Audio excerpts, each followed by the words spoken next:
नमस्कार, मेरा नाम हर्षित सिंह तोमर और आप खोल चुके हैं न्यूज़ डी की। क्रिकेट हम सबका एक पसंदीदा खेल है और आपको पता है इस क्रिकेट को और मज़ेदार क्या चीज़ बनाती है? इससे जुड़ी लेगेसीज, इससे जुड़े इमोशंस। इमोशंस का मतलब आप समझ ही रहे होंगे, rivalries, India Pakistan, Australia England और तीसरा ऑस्ट्रेलिया और इंडिया। और इस इंडिया ऑस्ट्रेलिया के बीच की जो लेगेसी है, जो राइवलरी भरी लेगेसी है, उसको आज फिर से 9 फरवरी 2023 को फिर से शुरू कर दी गई है बॉर्डर गावस्कर ट्रॉफी के थ्रू। और आज मेरे साथ बैठे हैं Mukul Sharma, cricket expert, cricket analyst और क्रिकेट के डाई हार्ट फैन। और आज हम इनसे बात करने वाले, एक ओपन एंडेड डिस्कशन रहने वाला है कि बॉर्डर गावस्कर ट्रॉफी जो अभी 4 मैचेस की टेस्ट सीरीज होने वाली है, क्या उम्मीदें हैं और क्या क्या प्रेडिक्शंस लगाई जा सकती है। तो पूरी वीडियो को अंत तक देखना और कमेंट सेक्शन में आप भी अपनी प्रतिक्रिया जरूर बताना। मुकुल जी, बहुत बहुत स्वागत है इस इंटरव्यू में आपका। बहुत बहुत धन्यवाद हर्षित जी, आपका मुझे अपने चैनल पे बुलाने का। और बचपन से क्रिकेट का फ़ैन हूँ मैं बहुत बड़ा। हमारे देश के अंदर सबको क्रिकेट खेलने का शौक़ है, तो मुझे भी है। तो मैं बहुत दिल से आभार प्रकट करता हूँ आपका कि आपने मुझे अपने चैनल पे बुलाया। तो बताइए कि कहाँ से शुरुआत कर सकते हो। देखिए, ऐसा है, बॉर्डर गावस्कर ट्रॉफी जब हम सुनते हैं ना, सबसे पहले मन में आते हैं सुनील गावस्कर और एलन बॉर्डर, जिनके नाम पे इस ट्रॉफी और इस पूरी सीरीज का नाम रखा गया। और फिर आता है कि इंडिया की और ऑस्ट्रेलिया के बीच की जो राइवलरी रही है, वो चाहे ऑन ग्राउंड रही हो, चाहे बैक स्टेज रही हो, स्लेजिंग के थ्रू रही हो। आपके मन में सबसे पहले क्या प्रतिक्रिया आती है जब आप सोचते हैं कि बॉर्डर गावस्कर ट्रॉफी टूर्नामेंट, इसके बारे में सबसे पहले प्रतिक्रिया क्या आती है आपके मन में? जैसा अभी आपने बोला कि इंडिया ऑस्ट्रेलिया क्रिकेट एक इमोशन है और राइवलरीज के बारे में बात करी जाती है, तो इंडिया पाकिस्तान की जितनी बड़ी राइवलरी, उतनी बड़ी राइवलरी इंडिया ऑस्ट्रेलिया की भी है। और अभी तक 1947 के बाद, जब से हमारा देश आज़ाद हुआ है, तब से अभी तक इंडिया ने जितने भी टेस्ट मैचेस ऑस्ट्रेलिया के साथ खेले हैं, उसमें बॉर्डर गावस्कर ट्रॉफी से पहले 96 से पहले ऑस्ट्रेलिया ज़्यादातर मैच जीतता था।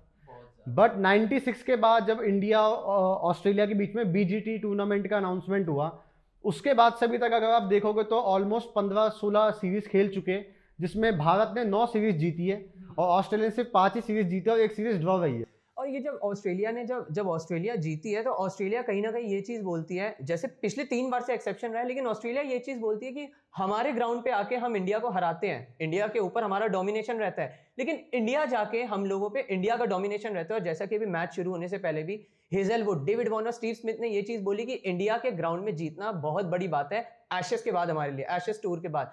तो आपको क्या लगता है, ये जो ग्राउंड है, ये जो पूरा पिच है, इसका कहीं ना कहीं फर्क पड़ता है? जैसे इस पूरे मैच में जो होते हैं टेस्ट सीरीज, इसमें कहीं ना कहीं पे असर दिखता है? देखिए, एशियन अगर सब कॉन्टिनेंट की मैं बात करूं, कोई भी टीम जो सब कॉन्टिनेंट में नहीं खेलती है, जैसे south Africa, England, New Zealand, Australia, West Indies, जब भी सब कॉन्टिनेंट में आते तो ये एक बेसिक प्रॉब्लम फेस करते हो। प्रॉब्लम है कि स्पिनिंग ट्रैक यहाँ पे बहुत ज़्यादा मिलते हैं।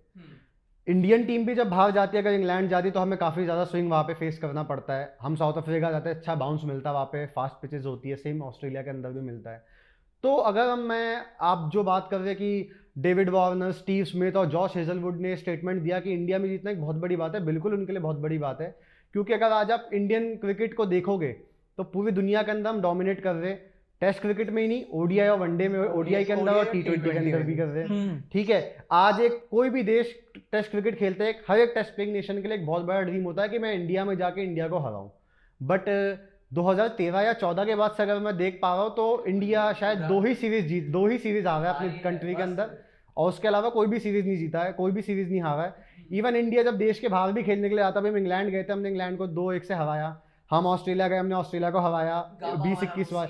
गाबा में 32 साल का हमने उनका रिकॉर्ड तोड़ा। हाँ, उसके पहले हम लोग जब, उससे पहले भी 18-19 में जब हम ऑस्ट्रेलिया गए थे, हमने तब भी ऑस्ट्रेलिया को उनके घर पे हराया था। तो इंडियन टीम कंटिन्यूसली बहुत अच्छा परफॉर्म कर रही है। और ऑस्ट्रेलिया ही नहीं, इंग्लैंड, न्यूजीलैंड, साउथ अफ्रीका में किसी भी बड़ी टीम का नाम लो, किसी भी बड़े प्लेयर का नाम लो, सबके लिए आज एक ड्रीम है कि वो इंडिया में आकर इंडिया को हराना चाहता है। जैसे अभी आपने बोला कि स्पिनर्स के फेवर में हमेशा से ये फील्ड रही है, और अभी भी जैसे आज जो है 9 तारीख पहला मैच हुआ हमारा, पुणे में हुआ था, नागपुर में, माफ करिएगा, नागपुर में हुआ था।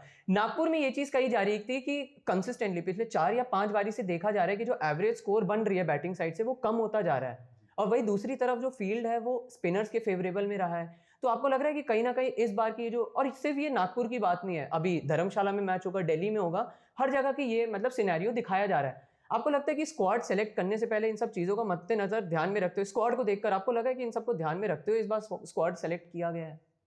ऑस्ट्रेलिया की अगर मैं बात करूँ तो उन्होंने जो अपना स्क्वाड सेलेक्ट किया है, उसमें काफ़ी सारे उन्होंने ऑलराउंडर्स को अपनी टीम में रखा हुआ है।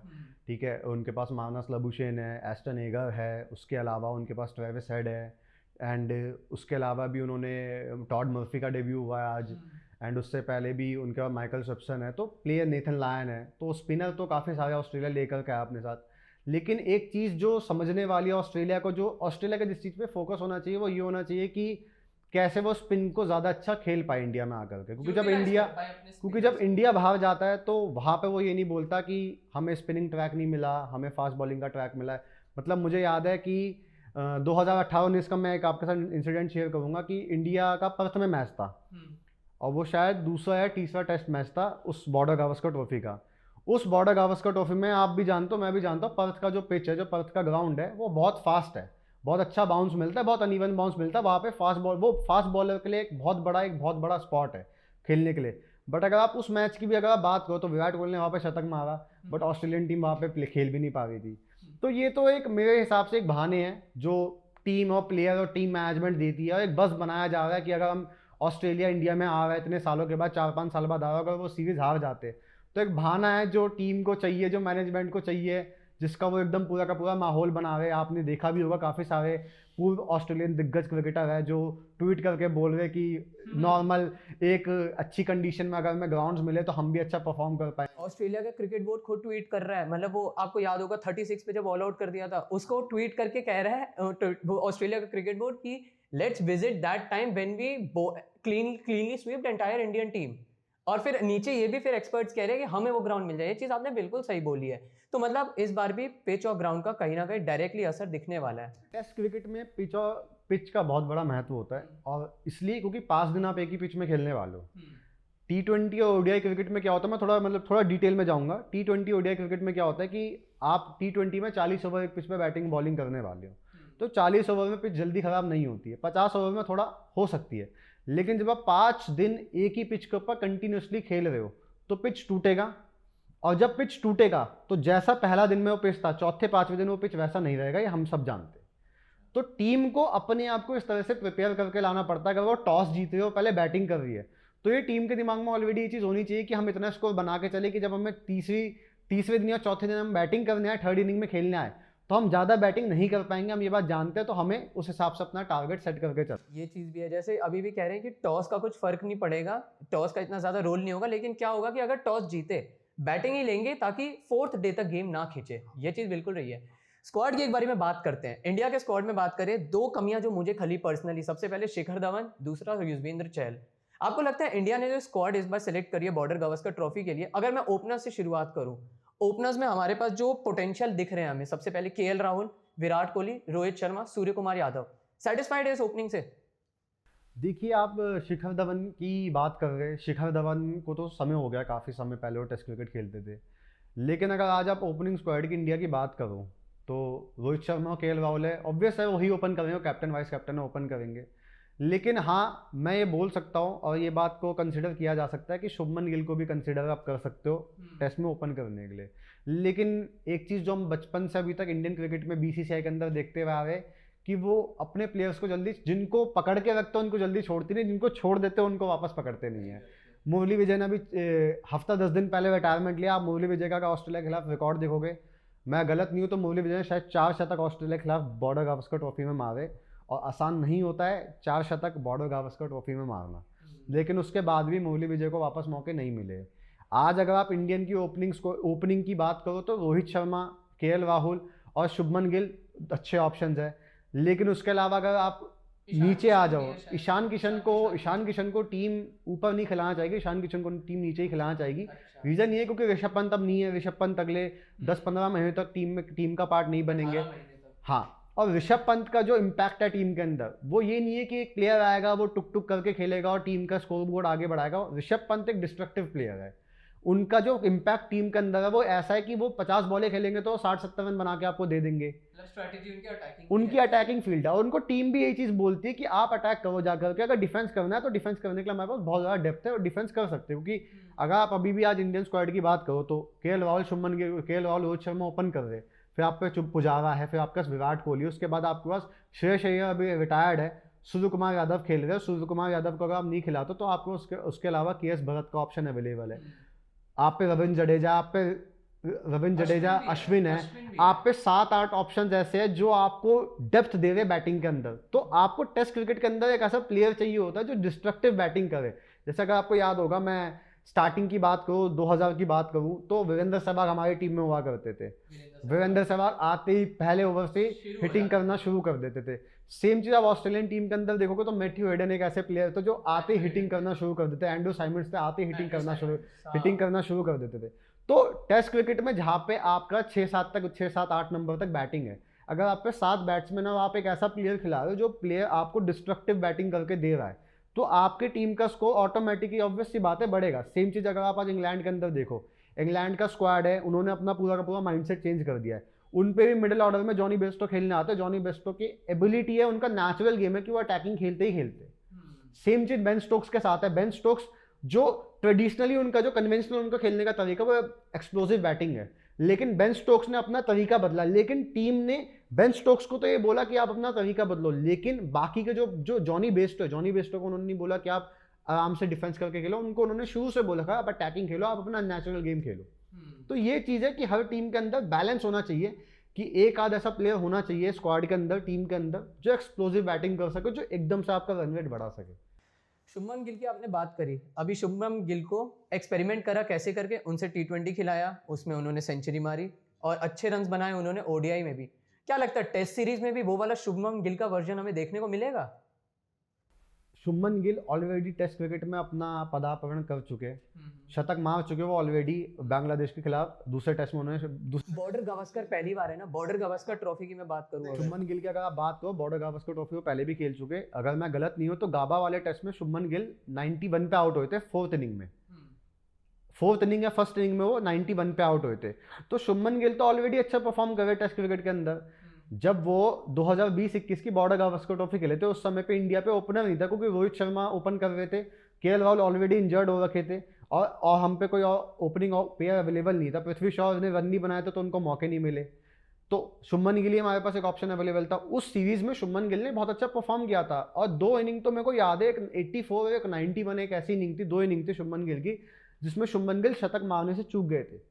और उन्होंने शतक अभी लास्ट दिसंबर में जो इनिंग हुई है, जो मैच हुआ है बांग्लादेश के साथ, उस इनिंग के अंदर सेकंड इनिंग में शुभमन गिल ने शतक मारा है। तो शुभमन गिल ऑलरेडी परफॉर्म कर रहे हैं, बट टीम मैनेजमेंट जो ये चाहती है वो ये चाहते हैं कि शुभमन गिल को नीचे ना खिलाए।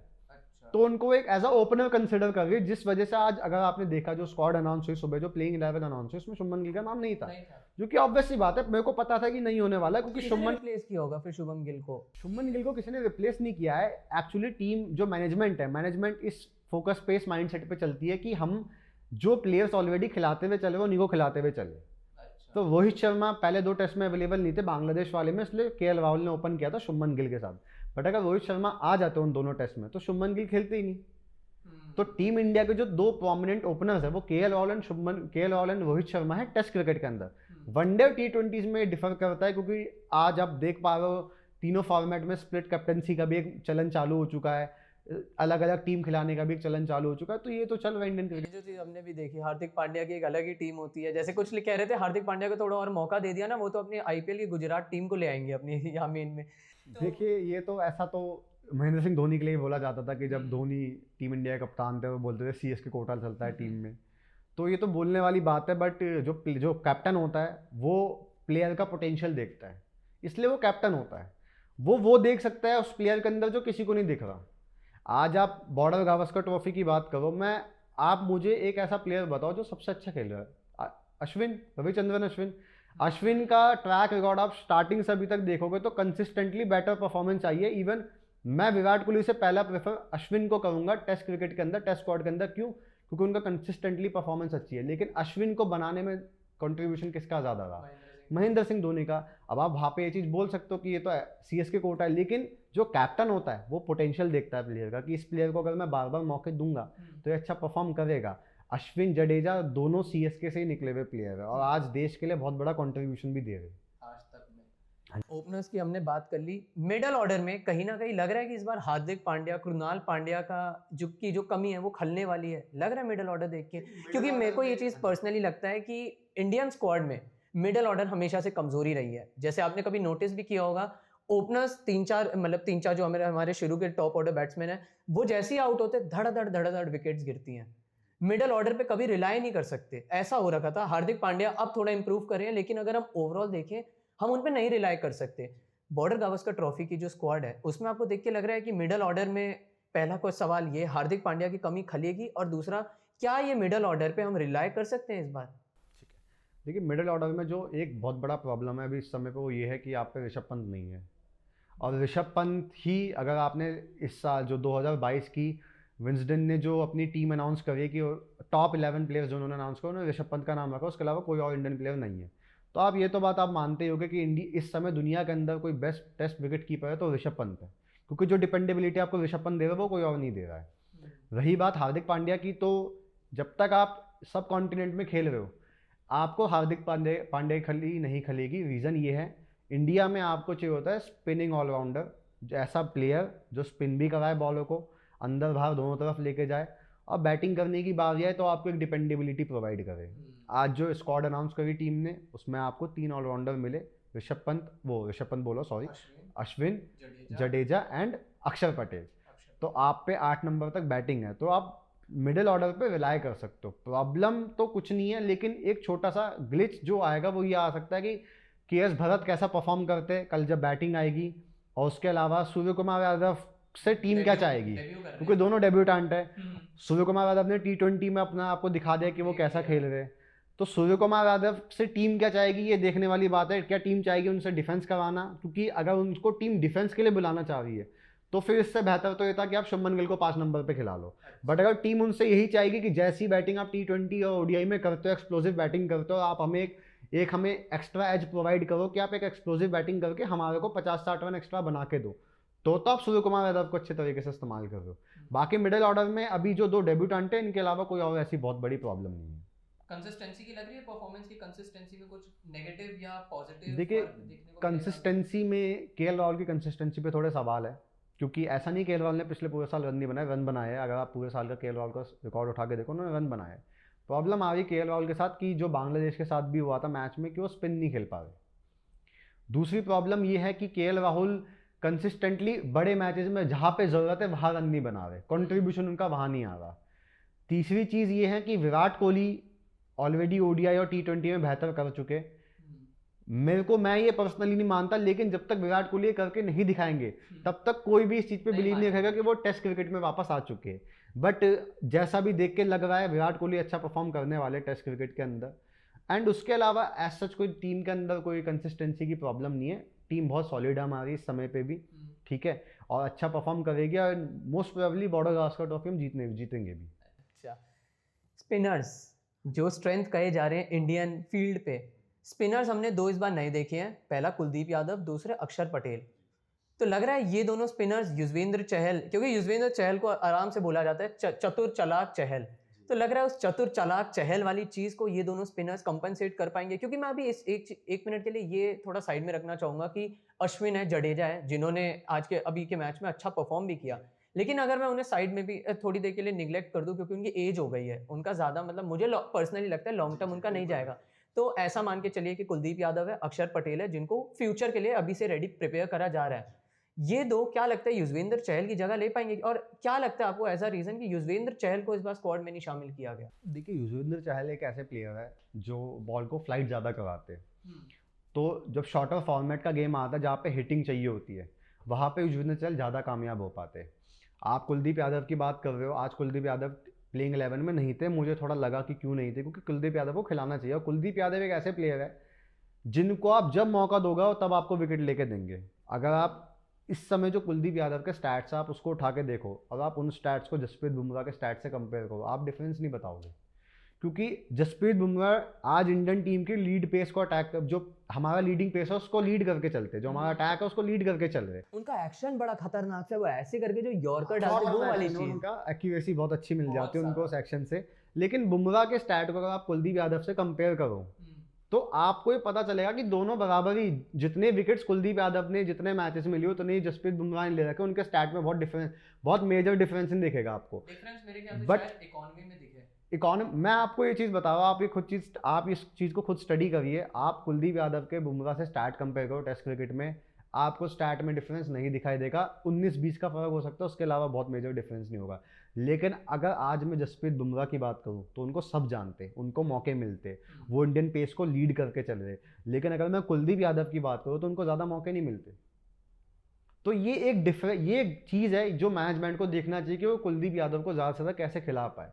मेरे को याद नहीं आ रहा, आई गेस शायद जब इंग्लैंड 2017 में इंडिया आया था, जिस मैच में केएल राहुल ने 119 बनाए थे, उसी मैच में मैं सुन रहा था कमेंटेटर ये बात भी बोल रहे थे कि अगर कुलदीप यादव एक ऐसे प्लेयर है, अगर उनको इंडिया में अच्छा मौका मिले खेलने के लिए, तो वो ऐसे प्लेयर है कि 2017 में वो 200 विकेट ले चुके होते। तो Kuldeep Yadav is a very impactful player. Point ये कि उनको मौके नहीं मिलते। इवन अगर आज के मैच में भी उनको मौका मिलता तो वो श्योर शॉट रन बनाते, बट शायद मैनेजमेंट ने ये सोचा हो कि अक्षर पटेल आपको बैटिंग के डेप्थ प्रोवाइड कर देंगे, इस वजह से उनको मौका नहीं मिला वहाँ पे। तो कोई भी वजह हो सकती है, but Kuldeep Yadav is a very impactful player और उनको मौके मिलने चाहिए, जो मुझे लगता है।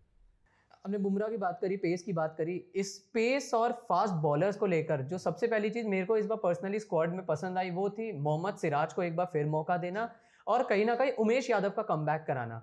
ऑल्दो शायद पहले मैच में उमेश यादव नहीं खेले, पर इन दोनों को स्क्वाड में शामिल करना शायद मेरे को ऐसा लग रहा है कहीं ना कहीं इनको ओडीआई जो अपकमिंग ओडीआई वर्ल्ड कप है, इनको भुवनेश्वर कुमार और बुमराह को रिप्लेस करना चाहिए, उमेश यादव को और ये मोहम्मद सिराज को। देखिए ओडीआई वर्ल्ड कप की अगर आप बात कर रहे हो तो ओडीआई वर्ल्ड कप में मुझे नहीं लगता कि उमेश यादव का सिलेक्शन होगा। बुमराह खेलेंगे, ठीक है, और वो टीम का हिस्सा भी होंगे, बिल्कुल हिस्सा होंगे, मोहम्मद सिराज के साथ हिस्सा होंगे। कंपटीशन जो देखने को हमें आगे मिल सकता है ओडीआई वर्ल्ड कप की अगर मैं बात करूँ, जो मेरे को लगता है कि अगर उस समय इंडिया के 2 फास्ट बॉलर ही टीम में खेलेंगे तो बुमराह और मोहम्मद सिराज खेलेंगे, और मोहम्मद सिराज और मोहम्मद शामी के बीच में कंपटीशन होगा। जी, रही बात मोहम्मद शामी और मोहम्मद सिराज में कंपटीशन हो सकता है जो अपकमिंग ओडीआई वर्ल्ड कप है। रीज़न उसके पीछे ये कि मोहम्मद शमी की भी अब एक, जैसे आप देखते हो इंडियन टीम में बीसीसीआई के अंदर ये होता है कि जैसे जैसे प्लेयर की एज बढ़ती है तो उसको थोड़ा वो हटाना शुरू कर देते हैं, रेस्ट दे करके हटाना शुरू कर देते हैं, ठीक है। तो मोहम्मद सिराज यंग है, अभी ओडीआई के अंदर नंबर 1 रैंकिंग में भी आ गए वो, और कंसिस्टेंटली अच्छा परफॉर्म भी कर रहे हैं, और इंडियन पिचेस के अंदर, इंडियन पिचेस, इंडियन ग्राउंड्स और सब कॉन्टिनेंट के अंदर भी उनका अच्छा परफॉर्मेंस है। बाहर तो अच्छा कर ही रहे वो, इंडियन पिचेस में भी उन्होंने अच्छा परफॉर्म किया है। तो मोहम्मद सिराज को टीम भी ये चाह रहा है कि उनको ज़्यादा मौका दे, कि अगर आफ्टर जसप्रीत बुमराह कोई इंसान जो इंडियन बॉलिंग अटैक को लीड करेगा वो मोहम्मद सिराज बनने वाले हैं। तो मोहम्मद सिराज को मौका मिलेगा। और रही बात भुवनेश्वर कुमार की, तो ODI world T20 world cup के बाद मैं भी ये बात सोच के थोड़ा हैरान हूँ कि आप मौके नहीं दे रहे हो बिल्कुल भुवनेश्वर कुमार को।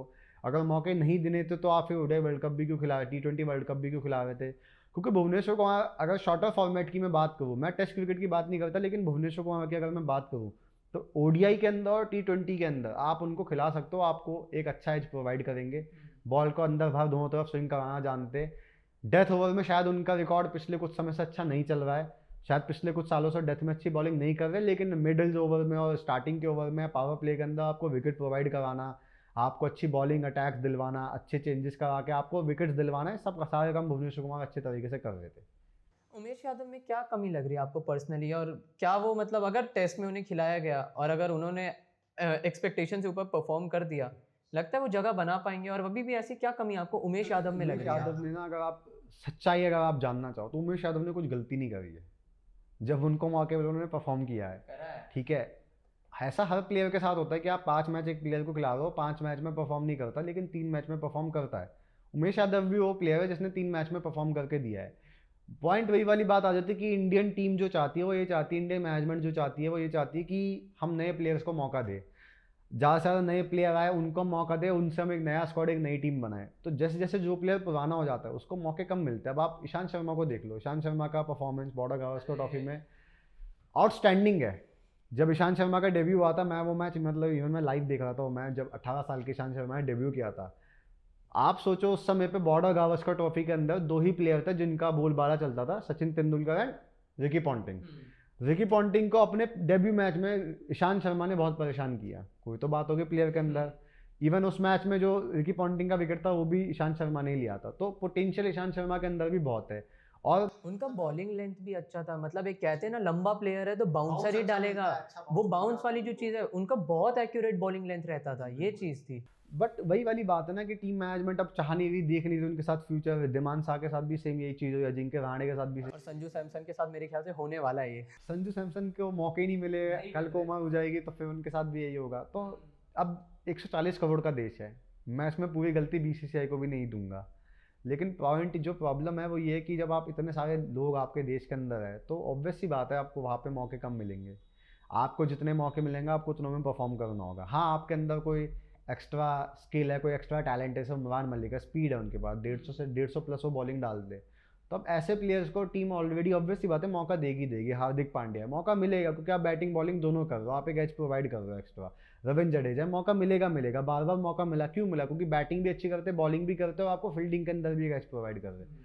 तो जब तक आप पे कुछ एक्स्ट्रा नहीं है, कुछ एक्स्ट्रा आप नहीं दे रहे हो टेबल में, तब तक मैनेजमेंट आपको बार बार बैक नहीं करेगा। तो ये एक चीज़ है। ऑस्ट्रेलिया के स्क्वाड की बात करते हैं। Carey, Pat Cummins, Steve Smith, David Warner, Usman Khawaja, Hazlewood, Mitchell Starc, वो 3 प्लेयर ऑस्ट्रेलिया स्क्वाड से जो आपको लगता है इस बार भारत के लिए खतरा बन पाए। आपने तो पहले प्रिडिक्शन दे दी कि ट्रॉफी तो अपनी ही है चौथी बार लगातार, लेकिन अगर मैं एक बार अज्यूम करूँ, एक हाइपोथेसिस बनाऊं, वो 3 ऑस्ट्रेलिया के प्लेयर्स जो भारत के लिए खतरा बन सकते हैं। देखिए, मैं सबसे पहला नाम जो लूँगा, मैं लूँगा मार्नस लबुशेन का। आज मार्नस लबुशेन 49 पे आउट, 48-49 पे आउट हुए, बट इस पूरी सीरीज में वो रन बनाएंगे और वो डेफिनेटली रन बनाएंगे। रीज़न है उसके पीछे, मार्नस लबुशेन बहुत इम्पैक्टफुल प्लेयर है। जब स्टीव स्मिथ की जगह पर उनका कंकशन की, जब 2019 में जो लॉर्ड्स में टेस्ट हुआ था इंडिया इंग्लैंड का, वो ऑस्ट्रेलिया इंग्लैंड का, जिसमें स्टीव स्मिथ को कंकशन की वजह से बाहर जाना पड़ा था, उसमें मार्नस लबुशेन आए थे। मैं वो मैच भी देख रहा था। उस मैच में जो मार्नस लबुशेन ने जो इंटेंट दिखाया एज अ प्लेयर, और उसके बाद से जो कंसिस्टेंटली उन्होंने परफॉर्मेंस दी है, बैक टू बैक जो परफॉर्मेंस वो दे रहे, उस परफॉर्मेंस के बेस पर उनको बार बार मौके मिलेंगे और वो बहुत इंपैक्टफुल प्लेयर और अच्छा टीम के लिए करेंगे। दूसरा नाम मैं स्टीव स्मिथ का लूँगा। बताने की जरूरत नहीं है, 72 का एवरेज है बॉर्डर गावस्कर ट्रॉफी में इंडिया के अगेंस्ट टेस्ट में, तो एक बहुत रिमार्केबल प्लेयर है, एक लेजेंडरी प्लेयर है। तो मेरे को लगता है पर्सनली इंडिया से अलग ही दुश्मनी है। मैं बहुत बार देखता हूँ, स्लेजिंग ले लीजिए, क्रीज को करना, बॉल टैंपरिंग, मेरे को तो पर्सनली लगता है, वो कहते हैं ना, हमें वो पुराना वाला विराट कोहली चाहिए जो फील्ड पे गाली भी दे और सेंचुरी भी मारे। स्टीव स्मिथ भी मुझे लगता है वैसे ही है, गुस्सा भी दिखाएंगे लेकिन खेलना भी इनके वजह से, कभी कभी वो पर्सनली ले लेते हैं मैच को। मुझे तो बहुत इम्पैक्टफुल प्लेयर है और बहुत अच्छी बैटिंग करते हो। इवन जेएल जस्टिन लैंगर जो ऑस्ट्रेलिया के हेड कोच है, वो भी एक इंटरव्यू में एक बात बोल रहे थे कि मैं स्टीव स्मिथ को नहीं बताता बैटिंग कैसे करनी है। अच्छा। तो उनसे पूछा क्यों, तो बोलते हैं कि स्टीव स्मिथ को खुद पता है कि उनको कैसे बैटिंग करनी है, तो उनको मैं कोच नहीं करता, वो अपने आप करते हैं। तो स्टीव स्मिथ, मार्नस लबुशेन में 2 ऐसे प्लेयर हैं जिनके बारे में मैं बोलूँगा। तीसरा, मुझे लगता है इंडिया के अंदर नेथन लायन या पैट कमिंस में से कोई एक इंसान होगा जो अच्छी बॉलिंग करके अपनी टीम को एक एज प्रोवाइड करा के देगा। ठीक है, फर्स्ट टेस्ट में मुझे उम्मीद नहीं है कि नेथन लायन ज़्यादा विकेट लेंगे क्योंकि स्टार्क भी नहीं है, तो एक स्टार्क और लायन का जो डिओ है वो डिओ भी नहीं है। फुट मार्क्स की वजह से नेथन लायन भी थोड़ा सफ़र कर सकते हैं, लेकिन Marnus Labuschagne, Steve Smith, PAT Cummins और नेथन लायन में से, इन दोनों में से कोई एक इंसान अच्छा परफॉर्म करेगा। कुछ इम्पैक्टफुल प्लेयर और है जो अच्छा परफॉर्म कर सकते हैं, ऐसे Usman Khawaja. Last year Asian continent के अंदर ऑस्ट्रेलिया ने 2 सीरीज खेली, श्रीलंका के साथ और पाकिस्तान के साथ। उस्मान ख्वाजा ने बैक टू बैक एक ही मैच में 2 सेंचुरीज भी बनाई है। ठीक है, तो he is doing absolutely great. ठीक है, काफ़ी समय बाद उनको मौका मिला क्योंकि वो बीच में खेल नहीं रहे थे, वो ओपन नहीं कर रहे थे, उनको ओपनिंग मौका नहीं मिला था। 3 नंबर पे आ रहे थे खेलने के लिए और मार्नस लबुशेन 4 नंबर पे खेलने आ रहे थे। 2018-19 की मैं बात कर रहा हूँ। तो उस्मान ख्वाजा बहुत अच्छे प्लेयर साबित हो सकते हैं। डेविड वार्नर का आपको पता है, एशिया के अंदर उनका बैट नहीं चलता है, वो नहीं स्कोर कर पाते रन। तो उस्मान ख्वाजा प्लेयर्स ऑस्ट्रेलिया के पास ऐसे है जो उनको मैच जिता सकते। पॉइंट ये है कि क्या उनके पास कोई ऐसा आंसर है अश्विन जडेजा, कुलदीप यादव, अक्षर पटेल के खिलाफ? अभी जो हाईएस्ट स्कोर है बॉर्डर गावस्कर ट्रॉफी में, वो बैटिंग में सचिन तेंदुलकर का था और बॉलिंग में जिसने हाईएस्ट विकेट टेकिंग करी वो थे अनिल कुंबले, दोनों इंडिया के। इन दोनों का एक रिप्लेसमेंट जो आपको लगता है इस साल करेंगे, इस बार कर सकते हैं, जिनमें पोटेंशियल है? Anil Kumble, the great legendary Anil Kumble, 111 wicket उन्होंने लिए हैं। ठीक है, और मुझे लगता है इस सीरीज़ में अनिल कुंबले का रिकॉर्ड टूट जाएगा। अश्विन ने आज 3 विकेट ले लिए। ठीक है, 52 पे वो आ चुके ऑलरेडी। वो 52 पे उनको आई गेस 19-20 विकेट चाहिए अनिल कुंबले का रिकॉर्ड तोड़ने के लिए। ठीक है, 450 विकेट का उन्होंने ऑलरेडी रिकॉर्ड ब्रेक कर दिया। 450 से ज़्यादा विकेट वो ले चुके हैं। तो आज की इस सीरीज़ में मैं होपफुली ऐसा हो, क्योंकि अगर ऐसा होगा तो इंडिया सीरीज़ भी जीत जाएगा। रविचंद्रन अश्विन 20 विकेट और लेने वाले इस कमिंग सीरीज़ के दौरान, और वो अनिल कुंबले का रिकॉर्ड तोड़ देंगे। रही बात आप सचिन तेंदुलकर की, द लेजेंडरी सचिन तेंदुलकर की बात कर रहे हो, तो 3,500 रन उन्होंने बॉर्डर गावस्कर ट्रॉफी में बनाए हैं और वो इतना आसान नहीं है कि वो रिकॉर्ड टूट पाए। उसके पीछे वजह ये है क्योंकि स्टीव स्मिथ के पीछे अगर कोई करंट प्लेयर ऐसा, वो सचिन तेंदुलकर के पीछे कोई करंट प्लेयर ऐसा है जो कंसिस्टेंटली रन बना रहा है, वो स्टीव स्मिथ है, जिनके 1700 रन, 1700-1800 रन है। तो अभी ऑलमोस्ट उनको डबल जाना है। विराट कोहली के 1600 समथिंग रन है, तो उनको भी डबल जाना है। और अगर आप इन दोनों का ही, आप अगर इनका आने वाले समय में देखने वालों कि कितनी क्रिकेट खेलने वाले, टेस्ट क्रिकेट कितना खेलेंगे, तो आसान नहीं होगा इन दोनों के लिए सचिन तेंदुलकर का रिकॉर्ड तोड़ पाना, क्योंकि 3500 रन काफ़ी होते हैं। चलिए, बहुत बहुत शुक्रिया मुकुल शर्मा आपका। एक बात जो हमने नोटिस करी वो ये थी कि इस बार रोहित शर्मा पे प्रेशर इसलिए है क्योंकि अभी T20 वर्ल्ड कप वही हारे, उन्हीं की कैप्टेंसी में इंडिया हारी है, तो उनको इस बार काफ़ी कुछ अपने टीम से एक्सपेक्ट करना पड़ेगा और कहीं ना कहीं किसी ना किसी तरीके से इंडिया को भी ऑस्ट्रेलिया के हाथों से चौथी बार बॉर्डर गावस्कर ट्रॉफी हथियानी पड़ेगी। कमेंट सेक्शन में अपनी राय जरूर बताइएगा। कोई चीज़ जो आपको इनकी खराब लगी हो वो भी बता दीजिएगा, और कोई चीज़ जो आप उम्मीद कर रहे हैं इस बार के मैच से वो भी कमेंट सेक्शन में बताना मत भूलिएगा। कैमरा पर्सन गजेंद्र सिंह के साथ मैं हर्षित सिंह तोमर, न्यूज़ डिगी, दिल्ली।